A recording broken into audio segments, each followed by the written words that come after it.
ಜೈ ಬಾಬಾ ಸ್ವಾಮಿ. ಹಿಮಾಲಯದ ಸಮರ್ಪಣಾ ಯೋಗ ಭಾಗ 2, ಸಂಚಿಕೆ 21, ಪುಟ ಸಂಖ್ಯೆ 129. ಇವತ್ತಿನ ಗ್ರಂಥ ಪಠಣವನ್ನು ಗುರುವಂದನೆಯೊಂದಿಗೆ ಪ್ರಾರಂಭ ಮಾಡೋಣ. ಓಂ ಗುರುರ್ ಬ್ರಹ್ಮ ಗುರುರ್ ವಿಷ್ಣು ಗುರುರ್ ದೇವೋ ಮಹೇಶ್ವರಃ ಗುರುರ್ ಸಾಕ್ಷಾತ್ ಪರಬ್ರಹ್ಮ ತಸ್ಮೈ ಶ್ರೀ ಗುರುವೇ ನಮಃ. ತಸ್ಮೈ ಶ್ರೀ ಗುರುವೇ ನಮಃ. ತಸ್ಮೈ ಶ್ರೀ ಗುರುವೇ ನಮಃ. ಮನುಷ್ಯನು ನಡೆಯುತ್ತಾನೆ, ಆಗ ಬಿದ್ದೇ ಬೀಳುತ್ತಾನೆ, ಮತ್ತು ಬಿದ್ದಾಗ ಎದ್ದೇ ಏಳುತ್ತಾನೆ. ಇದೇ ರೀತಿ ಜೀವನದಲ್ಲಿ ನಡೆಯುತ್ತಲೇ ಇರುತ್ತದೆ. ಇದೇ ಜೀವನವಾಗಿದೆ.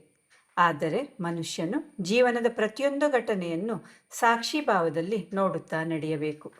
ಆ ಘಟನೆಯಿಂದ ಪಾಠವನ್ನು ಕಲಿಯಬೇಕು ಮತ್ತು ಅಂತಹ ಘಟನೆಯು ಮತ್ತೆ ಮರುಕಳಿಸದಂತೆ ಗಮನವಿಡಬೇಕಾಗಿದೆ. ನಮ್ಮ ಹಿಂದಿನ ಕಾಲದ ಗಾಯಗಳನ್ನು ಕೆರೆಯಬಾರದು, ಏಕೆಂದರೆ ಕೆರೆಯುತ್ತಿದ್ದರೆ ಅದು ಗಾಯಗಳನ್ನು ಕೆರೆಯುವುದು ನಿಮ್ಮ ಸ್ವಭಾವವಾಗಿ ಬಿಡುತ್ತದೆ ಮತ್ತು ಗಾಯಗಳನ್ನು ಎಂದೂ ಮುಚ್ಚಲಾರಿರಿ. ಕೆಲವರು ಆ ಗಾಯಗಳನ್ನು ಕೆರೆಯುವುದು ಎಷ್ಟೊಂದು ಅಭ್ಯಾಸ ಮಾಡಿಕೊಂಡಿದ್ದಾರೆಂದರೆ ಗಾಯಗಳಿಲ್ಲದ ಜೀವನವನ್ನು ಕಲ್ಪನೆಯನ್ನು ಮಾಡಿಕೊಳ್ಳಲಾರದಷ್ಟು. ಅಂದರೆ ಚಿತ್ತವು ಮನುಷ್ಯನ ಜೀವನದಲ್ಲಿ ಒಂದು ಮಹತ್ವಪೂರ್ಣವಾದ ಸ್ಥಾನವನ್ನು ಪಡೆದುಕೊಂಡಿದೆ. ಅದರಲ್ಲಿ ಒಳ್ಳೆಯದು ತುಂಬಿದೆಯೋ ಅಥವಾ ಕೆಟ್ಟದ್ದು, ಅದು ಆ ಚಿತ್ತದಲ್ಲಿ ಸ್ಥಾನವನ್ನು ಆಕ್ರಮಿಸಿಕೊಂಡು ಬಿಡುತ್ತದೆ. ವರ್ತಮಾನದಲ್ಲಿ ಸುಖಮಯವಾದ ಜೀವನವನ್ನು ನಡೆಸಲು ಮನಸ್ಸನ್ನು ಖಾಲಿಯಾಗಿಡುವುದು ಬಹಳ ಅಗತ್ಯವಿದೆ. ಚಿತ್ತವು ಖಾಲಿಯಾಗಿದ್ದರೆ ಅದು ಶುದ್ಧವಾಗಿರುವುದು. ಅದರಲ್ಲಿ ಒಳ್ಳೆಯ ಅಥವಾ ಕೆಟ್ಟ ಯಾವುದೇ ವ್ಯಕ್ತಿಗಳು ಇರುವುದಿಲ್ಲ. ಖಾಲಿಯಾದರೆ ಪವಿತ್ರವಾಗಿರುವುದು. ಪವಿತ್ರವಾದರೆ ಸಶಕ್ತವಾಗುವುದು. ಸಶಕ್ತವಾದರೆ ಅದು ಪರಮಾತ್ಮನ ಶಕ್ತಿಗಳೊಂದಿಗೆ ಸೇರಲು ಸಾಧ್ಯ. ಪರಮಾತ್ಮನು ಇಡೀ ಬ್ರಹ್ಮಾಂಡದಲ್ಲಿ ಅತಿ ಚಿಕ್ಕದಾದ ಪ್ರಾಣ ಕಣಗಳ ರೂಪದಲ್ಲಿ ಹರಡಿಕೊಂಡಿದ್ದಾನೆ. ಹಾಗೂ ಇದೇ ಪ್ರಾಣಶಕ್ತಿಯ ಕಣಗಳ ಸಾಮೂಹಿಕತೆಯ ಜೊತೆಗೆ ಸೇರಿಕೊಂಡಾಗ ಪರಮಾತ್ಮನ ಈ ಹೊರಗಿರುವ ಕಣಗಳು ಮತ್ತು ಚಿತ್ತವು ಎಷ್ಟೊಂದು ಏಕವಾಗಿ ಬಿಡುವುದೆಂದರೆ ಹೊರಗಿನ ಕಣಗಳು ಮತ್ತು ಒಳಗಿನ ಕಣಗಳು ಸಮಾನವಾಗಿ ಬಿಡುತ್ತವೆ. ಆಗ ಮನುಷ್ಯನ ಶರೀರವಿದ್ದರೂ ಕಾಣುವುದಿಲ್ಲ. ಇದೇ ಕಾರಣದಿಂದಾಗಿ ಇಲ್ಲಿ ಹಿಮಾಲಯದಲ್ಲಿ ಧ್ಯಾನ ಮಾಡುತ್ತಿರುವ ಮುನಿಗಳಿದ್ದರೂ ಕಾಣುವುದಿಲ್ಲ.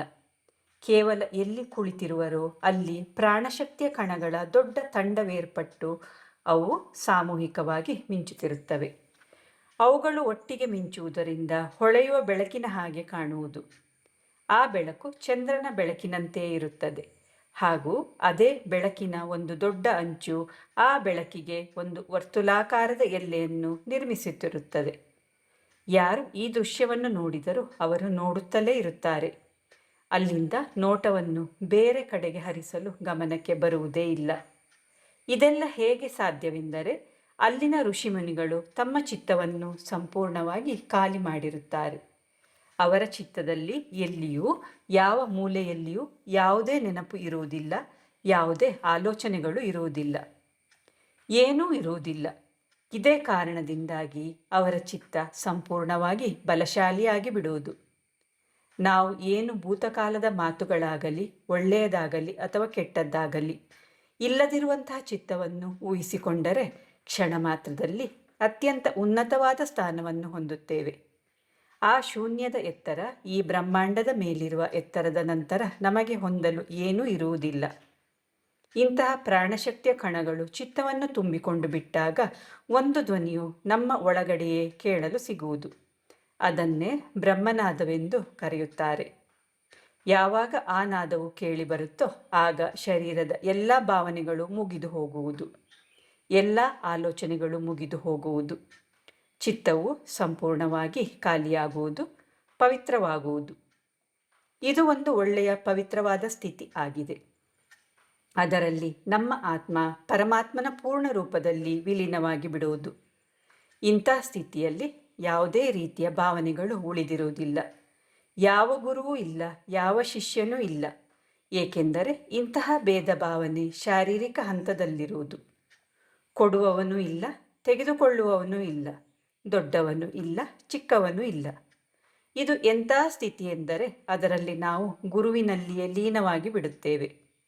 ಗುರು ಮತ್ತೆ ಬೇರೆಯಾಗಿರುವುದಿಲ್ಲ. ಗುರು ಬೇರೆ ಇದ್ದಾರೆ ಅಂದರೆ ನಾವು ಈಗ ಬೇರೆ ಇದ್ದೇವೆ. ನಮಗೆ ನಾವು ಬೇರೆ ಎಂದು ತಿಳಿದುಕೊಂಡಿದ್ದೇವೆ. ಆದ ಕಾರಣ ನಮಗೆ ಗುರು ಬೇರೆಯಾಗಿಯೇ ಕಾಣುತ್ತಿದ್ದಾರೆ. ವಾಸ್ತವವಾಗಿ ಗುರುವು ಪರಮಾತ್ಮನಲ್ಲಿ ಐಕ್ಯವಾಗಿದ್ದಾರೆ. ಗುರು ಯಾವುದೇ ಶರೀರವಲ್ಲ, ಸಂಪೂರ್ಣವಾದ ಪರಮಾತ್ಮನು. ಅವರು ಬೇರೆಯಾಗಿ ಇಲ್ಲವೇ ಇಲ್ಲ. ನಾವು ಪೂರ್ಣತ್ವವನ್ನು ತಲುಪದೇ ಇರುವುದರಿಂದ ಅವರು ನಮಗೆ ಬೇರೆಯಾಗಿಯೇ ಕಾಣುತ್ತಾರೆ. ನಮ್ಮ ಚಿತ್ತವನ್ನು ಖಾಲಿ ಮಾಡಲು, ಶುದ್ಧ ಮಾಡಲು ನಮಗೆ ಪವಿತ್ರ ಸ್ಥಿತಿಯನ್ನು ಕೊಡುವಂತಹ ಸಾಮೂಹಿಕತೆಯ ಅವಶ್ಯವಿದೆ. ಅದುವೇ ಸತ್ಯದ ಸ್ಥಿತಿಯಾಗಿರುತ್ತದೆ. ಆದುದರಿಂದ ನಮಗೆ ನಮ್ಮ ಅಸ್ತಿತ್ವವನ್ನು ಕಳೆದುಕೊಳ್ಳುವಂತಹ ಒಂದು ದೊಡ್ಡ ಅಸ್ತಿತ್ವವು ಬೇಕು. ಅದರಲ್ಲಿ ನಮ್ಮ ಅಸ್ತಿತ್ವವನ್ನು ಕಳೆದುಕೊಳ್ಳಬಹುದು. ಆ ದೊಡ್ಡ ಅಸ್ತಿತ್ವವು ಹೇಗಿರಬೇಕೆಂದರೆ ಅದು ದೊಡ್ಡದಾಗಿದ್ದರೂ ಅದಕ್ಕೆ ಯಾವ ಅಸ್ತಿತ್ವವೂ ಇರಬಾರದು. ಇಂತಹ ದೊಡ್ಡ ಅಸ್ತಿತ್ವದ ಹೆಸರೇ ಗುರು. ಅವರು ಇರುತ್ತಾರೆ ಮತ್ತು ಇರುವುದಿಲ್ಲ. ವಾಸ್ತವದಲ್ಲಿ ಅವರು ಅನಸ್ತಿತ್ವರು. ಆದರೆ ಗುರುವಿಗೆ ಎರಡು ತುದಿಗಳಿವೆ. ಒಂದು ಅಸ್ತಿತ್ವವಿರುವ ಹಾಗೂ ಇನ್ನೊಂದು ಅಸ್ತಿತ್ವರಹಿತವಾಗಿರುವುದು. ನಾವು ಅಸ್ತಿತ್ವವಿರುವ ತುದಿಯನ್ನು ಹಿಡಿದುಕೊಂಡು ಅಸ್ತಿತ್ವವಿಲ್ಲದ ತುದಿಯ ಕಡೆ ಪ್ರಯಾಣ ಮಾಡುತ್ತೇವೆ. ಈ ಯಾತ್ರೆಯ ಹೆಸರೇ ಗುರುವಾಗಿದೆ. ಗುರು ಯಾವುದೇ ವ್ಯಕ್ತಿಯಲ್ಲ. ಅವರು ನಮ್ಮ ಮತ್ತು ಪರಮಾತ್ಮನ ನಡುವಿನ ಸೇತುವೆಯಾಗಿದ್ದಾರೆ. ಒಂದು ನದಿಯ ಎರಡು ದಡಗಳನ್ನು ಸೇರಿಸುವ ಸೇತುವೆಯಂತೆ. ಆದರೆ ಅದಕ್ಕೆ ಸ್ವತಃ ಯಾವ ಭೂ ಮೇಲ್ಮೈ ಇರುವುದಿಲ್ಲ. ಹಾಗೂ ಯಾವ ಭೂ ಮೇಲ್ಮೈ ಯಾವ ಆಧಾರವಿಲ್ಲದಿದ್ದರೂ ಕೇವಲ ಎರಡು ದಡಗಳ ಕೆಲಸಕ್ಕೋಸ್ಕರ ಇದೆ. ಎರಡು ಬೇರೆ ಬೇರೆ ಹಂತಗಳಲ್ಲಿರುವ ದಡಗಳನ್ನು ಜೋಡಿಸುವ ಕೆಲಸ ಮಾಡುವುದು. ಇದೇ ರೀತಿಯ ಸ್ಥಿತಿ ಗುರುವಿನದ್ದು ಆಗಿರುವುದು. ಗುರು ನಮ್ಮ ಆತ್ಮ ಮತ್ತು ಪರಮಾತ್ಮನ ನಡುವಿನ ಸೇತುವೆಯಾಗಿದ್ದಾರೆ. ಗುರುವು ಸೇತುವೆಯಾಗಿದ್ದಾರೆ. ನಾವು ಅದನ್ನು ದಾಟಿ ಹೋಗಬೇಕಾಗಿದೆ. ಸೇತುವೆಯು ಪರಮಾತ್ಮನಲ್ಲ. ಸೇತುವೆ ಬೇರೆ ಮತ್ತು ಪರಮಾತ್ಮನು ಬೇರೆ. ಸೇತುವೆ ಇಲ್ಲದೆ ಪರಮಾತ್ಮನ ಬಳಿ ಹೋಗಲು ಸಾಧ್ಯವಿಲ್ಲ. ನಾವು ಪರಮಾತ್ಮನ ಬಳಿ ಹೋಗಬೇಕಾದರೆ ನಾವು ಸೇತುವೆಯನ್ನು ಅವಲಂಬಿಸಲೇಬೇಕು. ಮತ್ತು ಪರಮಾತ್ಮನ ಬಳಿ ಹೋಗಲು ಸೇತುವೆಯ ಮೇಲೆ ಹೋಗಬೇಕು. ನಾವು ನಮ್ಮನ್ನು ಸೇತುವೆಗೆ ಸಮರ್ಪಿಸಿಕೊಳ್ಳಬೇಕು. ಕೆಲವು ಕ್ಷಣಗಳು ಸೇತುವೆಯಲ್ಲಿ ಲೀನವಾಗಬೇಕು.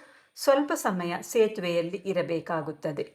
ಆಗಲೇ ಪರಮಾತ್ಮನ ಬಳಿ ಹೋಗಲು ಸಾಧ್ಯ. ಸೇತುವೆಯು ಯಾರನ್ನು ಕರೆಯಲು ಸಾಧ್ಯವಿಲ್ಲ ಹಾಗೂ ಯಾರು ಸೇತುವೆಯ ಮೇಲೆ ಹೋಗುವುದನ್ನು ತಡೆಯಲು ಸಾಧ್ಯವಿಲ್ಲ. ಅದು ಇದೆಲ್ಲದರಿಂದ ಮುಕ್ತವಾಗಿದೆ. ಅದು ಎಲ್ಲರನ್ನೂ ಸ್ವಾಗತಿಸುತ್ತಲೇ ಇರುತ್ತದೆ ಹಾಗೂ ಯಾರಾದರೂ ಅದನ್ನು ಉಪಯೋಗಿಸಿಕೊಂಡು ಪರಮಾತ್ಮನ ಬಳಿ ಹೋಗಲೆಂದು ತಯಾರಾಗಿರುತ್ತದೆ. ಏಕೆಂದರೆ ನೀವು ಪರಮಾತ್ಮನ ಬಳಿ ಹೋಗಲಿ ಎಂದೇ ಗುರುವಿನ ರೂಪದಲ್ಲಿರುವ ಸೇತುವೆಯ ಉದ್ದೇಶವಾಗಿರುವುದು. ನಮ್ಮ ಚಿತ್ತವನ್ನು ಖಾಲಿ ಮಾಡಲು ಬೇರೆ ಯಾರಾದರೂ ಅಂದರೆ ಅವರ ಸಾನ್ನಿಧ್ಯದಲ್ಲಿ ನಮ್ಮ ಚಿತ್ತವನ್ನು ಖಾಲಿ ಮಾಡಬಹುದಾದಂಥವರು ಬೇಕು. ನಾವು ಸೇತುವೆಯನ್ನು ನೋಡುತ್ತಿದ್ದೇವೆ. ಇದರ ಅರ್ಥ ನಾವು ಸೇತುವೆಯ ಮೇಲೆ ಇಲ್ಲವೆಂದು. ಏಕೆಂದರೆ ನಾವೇನಾದರೂ ಸೇತುವೆಯ ಮೇಲಿದ್ದರೆ ಸೇತುವೆಯು ಬೇರೆಯಾಗಿ ಕಾಣಿಸುತ್ತಿರಲೇ ಇರಲಿಲ್ಲ.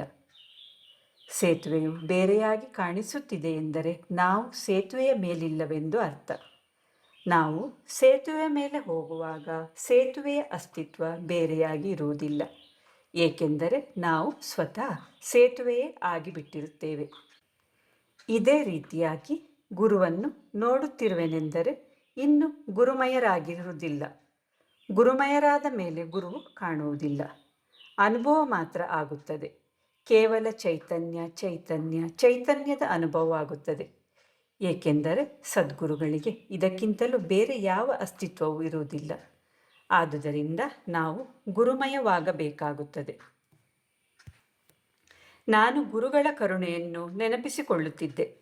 ಏಕೆಂದರೆ ಗುರುಗಳ ರೂಪದಲ್ಲಿರುವ ಸೇತುವೆ ದೊರೆತು ಆ ಕಾರಣದಿಂದಲೇ ಪ್ರಕೃತಿಯಲ್ಲಿ ಹರಡಿರುವ ಚೈತನ್ಯ ರೂಪಧಾರಿಯಾಗಿರುವ ಪರಮಾತ್ಮನನ್ನು ಪಡೆಯಲು ಸಾಧ್ಯವಾಯಿತು.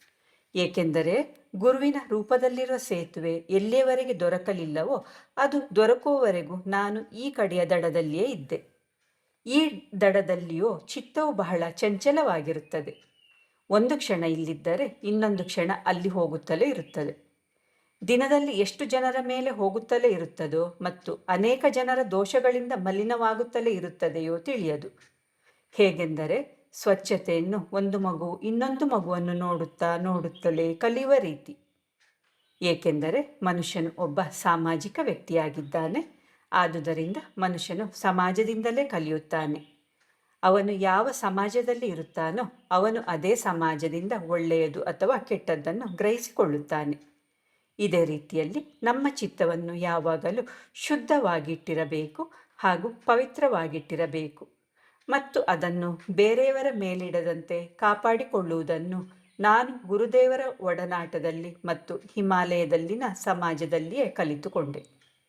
ಏಕೆಂದರೆ ಇಲ್ಲಿಯ ಸಮಾಜವು ಈ ವಿಷಯದಲ್ಲಿ ಅತ್ಯಧಿಕ ಪ್ರಾಮುಖ್ಯತೆಯನ್ನು ಕೊಡುತ್ತಿತ್ತು. ಅವರು ಶರೀರದ ತೊಂದರೆಗಳನ್ನು ಸಹಿಸಿಕೊಳ್ಳುತ್ತಿದ್ದರು, ಆದರೆ ಚಿತ್ತಕ್ಕೆ ಎಂದಿಗೂ ತೊಂದರೆಯನ್ನು ಕೊಡುತ್ತಿರಲಿಲ್ಲ. ಅವರು ಹೇಳುತ್ತಿದ್ದರು, ಶರೀರದ ತೊಂದರೆಗಳು ಕೇವಲ ಕ್ಷಣಿಕವಾದವು ಮತ್ತು ಆ ಕ್ಷಣಿಕ ತೊಂದರೆಗಳು ಶರೀರದ ಮೇಲೆ ಯಾವುದೇ ಶಾಶ್ವತವಾದ ಕೆಟ್ಟ ಪರಿಣಾಮಗಳನ್ನು ಬೀರುವುದಿಲ್ಲ. ಆದರೆ ಚಿತ್ತದಲ್ಲಿನ ತೊಂದರೆಗಳು ಶಾಶ್ವತವಾಗಿರುತ್ತವೆ. ಒಂದು ವೇಳೆ ಚಿತ್ತದಲ್ಲಿ ಯಾವುದೇ ಮಾತುಗಳು ಕ್ಷಣಿಕವಾಗಿ ಬಂದರೂ ಅವು ವರ್ಷಗಳ ತನಕ ಇರುತ್ತದೆ. ಆದುದರಿಂದ ಶರೀರವು ಮಲಿನವಾದರೂ ಪರವಾಗಿಲ್ಲ, ಆದರೆ ನಿಮ್ಮ ಚಿತ್ತವನ್ನು ಮಲಿನವಾಗಲು ಬಿಡಬೇಡಿ. ಏಕೆಂದರೆ ಶರೀರವು ಮಲಿನವಾದರೆ ಅದನ್ನು ತೊಳೆಯಬಹುದು ಮತ್ತು ಕ್ಷಣ ಮಾತ್ರದಲ್ಲಿ ಶರೀರವು ಶುಭ್ರವಾಗುವುದು.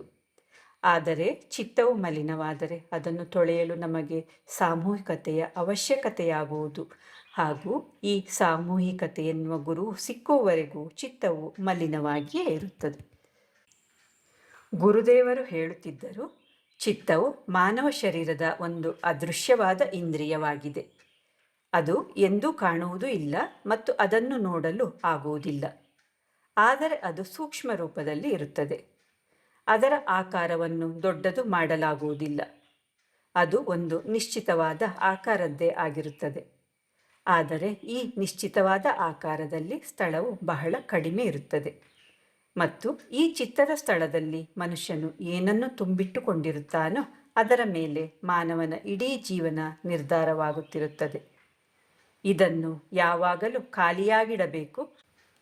ಅದರಿಂದ ಅದು ಬಹಳ ಬಲಶಾಲಿ ಮತ್ತು ಬಹಳ ಸೂಕ್ಷ್ಮಗ್ರಾಹಿಯಾಗುತ್ತದೆ. ಅದು ಅತಿ ಸೂಕ್ಷ್ಮಗ್ರಾಹಿಯಾದ ಮೇಲೆ ಅದರ ಚಲನಶೀಲತೆಯು ಜಾಸ್ತಿಯಾಗುತ್ತದೆ. ಅದರ ದೃಷ್ಟಿಯು ವಿಸ್ತಾರವಾಗುತ್ತದೆ. ಅದರ ದೃಷ್ಟಿಯು ವಿಶ್ವವ್ಯಾಪಿಯಾಗಿ ಬಿಡುತ್ತದೆ. ಅದನ್ನೇ ಆತ್ಮದ ಶಕ್ತಿ ಅಥವಾ ಅಂತರ್ಜ್ಞಾನದ ಶಕ್ತಿ ಎನ್ನುತ್ತಾರೆ. ಒಬ್ಬ ಮನುಷ್ಯ ತನ್ನ ಸ್ಥಳದಲ್ಲಿಯೇ ಕುಳಿತುಕೊಂಡೇ ಪ್ರಪಂಚದ ಯಾವುದೇ ಭಾಗದ ಸಂಪೂರ್ಣ ವಿವರಗಳನ್ನು ಯಾವುದೇ ಅವಶ್ಯಕತೆ ಇರಲಿ ಅದನ್ನು ಪಡೆಯಬಹುದು. ಅವನ ಚಿತ್ತದ ಶಕ್ತಿಯ ಕಾರಣದಿಂದ ಯಾವುದೇ ಸನ್ನಿವೇಶವನ್ನು ಉಂಟು ಮಾಡಬಹುದು. ಅದಕ್ಕೆ ಅಲ್ಲಿ ಕಾರ್ಯವಹಿಸಲು ಯಾವುದೇ ಶರೀರದ ಅಗತ್ಯವಿರುವುದಿಲ್ಲ. ಚಿತ್ತಶಕ್ತಿಯೇ ಪ್ರಕೃತಿಯಲ್ಲಿ ವಿಲೀನವಾಗಿ ಪ್ರಕೃತಿಯಿಂದಲೇ ಕಾರ್ಯ ಮಾಡಿಸಿಕೊಳ್ಳುತ್ತದೆ. ಏಕೆಂದರೆ ಯಾವಾಗ ಚಿತ್ತವು ಪ್ರಕೃತಿಯಲ್ಲಿ ಸಂಪೂರ್ಣವಾಗಿ ಒಂದಾಗಿ ಬಿಡುತ್ತದೆಯೋ ಮತ್ತು ಚಿತ್ತವು ಪ್ರಕೃತಿಗೆ ಕಾರ್ಯ ಮಾಡಲು ಒಂದು ಮಾರ್ಗದರ್ಶನ ಕೊಡುತ್ತದೆಯೋ ಆಗ ಪ್ರಕೃತಿಯು ಚಿತ್ತದ ಮಾರ್ಗದರ್ಶನಕ್ಕೆ ಅನುಗುಣವಾಗಿ ಕಾರ್ಯ ಮಾಡುತ್ತಿರುತ್ತದೆ. ಒಂದು ಪ್ರಭಾವಶಾಲಿಯಾದ ಚಿತ್ತವು ತನ್ನ ಮಾತುಗಳನ್ನು ತಿಳಿಸಿ ಹೇಳುವ ಕಲಾ ನೈಪುಣ್ಯತೆಯನ್ನು ತಿಳಿದಿರುತ್ತದೆ. ಅವನು ಶರೀರದಿಂದ ಏನು ಹೇಳುತ್ತಿದ್ದಾನೆ ಎಂಬುದಕ್ಕೆ ಯಾವ ಅರ್ಥವೂ ಇರುವುದಿಲ್ಲ. ಆ ಮನುಷ್ಯನು ಚಿತ್ತದಿಂದ ಏನು ಆಲೋಚನೆ ಮಾಡುತ್ತಿದ್ದಾನೆಯೋ ಅದೇ ಆಗುವುದು. ಅವನು ಬೇರೆ ಏನನ್ನು ಮಾತನಾಡುತ್ತಿದ್ದರೂ ಚಿತ್ತಶಕ್ತಿಯು ಶರೀರಕ್ಕಿಂತಲೂ ಶಕ್ತಿಶಾಲಿಯಾಗಿರುವುದರಿಂದ ಅದು ಏನನ್ನು ಬಯಸುತ್ತದೆಯೋ ಅದೇ ಆಗುವುದು. ಆದುದರಿಂದ ಚಿತ್ತವು ಎಷ್ಟು ಖಾಲಿಯಾಗಿರುವುದೋ ಅಷ್ಟೇ ಶುದ್ಧವಾಗುವುದು. ಎಷ್ಟು ಶುದ್ಧವಾಗಿರುವುದೋ ಅಷ್ಟೇ ಶಕ್ತಿಶಾಲಿಯಾಗುವುದು. ಮನುಷ್ಯನಿಗೆ ಚಿತ್ತದ ಬಗ್ಗೆ ಎಂದೂ ಮಾಹಿತಿಯೇ ಇರುವುದಿಲ್ಲ. ಈ ಮಾಹಿತಿಯನ್ನು ಅದೇ ತರಹ ಮನಸ್ಸುಳ್ಳ ಜನಗಳ ಮಧ್ಯೆ ಬರುವವರೆಗೂ ಅವನು ಎಂದಿಗೂ ತಿಳಿಯಲಾರ. ಒಂದು ವೇಳೆ ತಿಳಿದುಕೊಂಡರೆ ಅವನು ತನ್ನ ಇಂತಹ ಅಮೂಲ್ಯವಾದ ಶಾಶ್ವತ ಶಕ್ತಿಯನ್ನು ಶಾರೀರಿಕ ಸೌಲಭ್ಯಗಳ ಮೇಲೆ, ಶರೀರದ ಸುಖ ಮತ್ತು ಸಂತಸವನ್ನು ಕೊಡುವ ದೈನಂದಿನ ಘಟನೆಗಳ ಮೇಲೆ ವ್ಯಯ ಮಾಡುವುದಿಲ್ಲ. ಅಥವಾ ಇಂತಹ ಕೆಲಸಕ್ಕೆ ಬಾರದ ವ್ಯರ್ಥವಾದ ಮಾತುಗಳ ಮೇಲೆ ಚಿತ್ತವನ್ನಿಡುವುದಿಲ್ಲ. ಯಾವಾಗ ಮನುಷ್ಯನ ಚಿತ್ತವು ಇಂತಹ ಚಿಕ್ಕ ಚಿಕ್ಕ ಮಾತುಗಳ ಮೇಲೆ ವ್ಯಯವಾಗುವುದಿಲ್ಲವೋ ಆಗ ಸಮಯಕ್ಕೆ ತಕ್ಕಂತೆ ಶಕ್ತಿಶಾಲಿಯಾಗುತ್ತಾ ಹೋಗುತ್ತದೆ.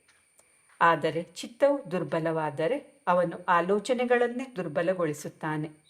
ಹಾಗೂ ಆಲೋಚನೆಗಳು ದುರ್ಬಲವಾಗಿರುವುದರಿಂದ ದೇಹವು ದುರ್ಬಲ ಮತ್ತು ಭಯಗ್ರಸ್ತವಾಗಿ ಬಿಡುತ್ತದೆ. ಹೇಗೆ ಸಾಮೂಹಿಕವಾಗಿ ಜೀವನ ಮಾಡಬೇಕೆನ್ನುವುದೆಲ್ಲವೂ ಮನುಷ್ಯನ ಕೈಯಲ್ಲಿಯೇ ಇದೆ. ಜೈ ಬಾಬಾ ಸ್ವಾಮಿ. ಇವತ್ತಿನ ಗ್ರಂಥ ಪಠಣವನ್ನು ಮುಕ್ತಾಯಗೊಳಿಸುತ್ತಿದ್ದೇನೆ. ಶಾಂತಿ ಪಾಠ. ಓಂ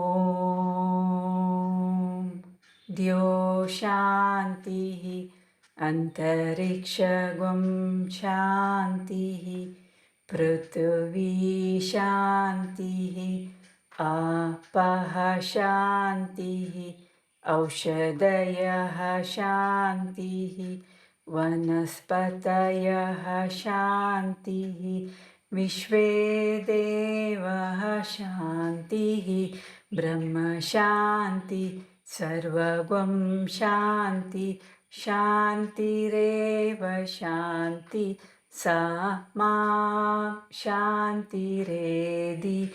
ಓಂ ಶಾಂತಿ ಶಾಂತಿ ಶಾಂತಿ. ಸರ್ವರಿಷ್ಟ ಸುಶಾಂತಿರ್ಭವತು.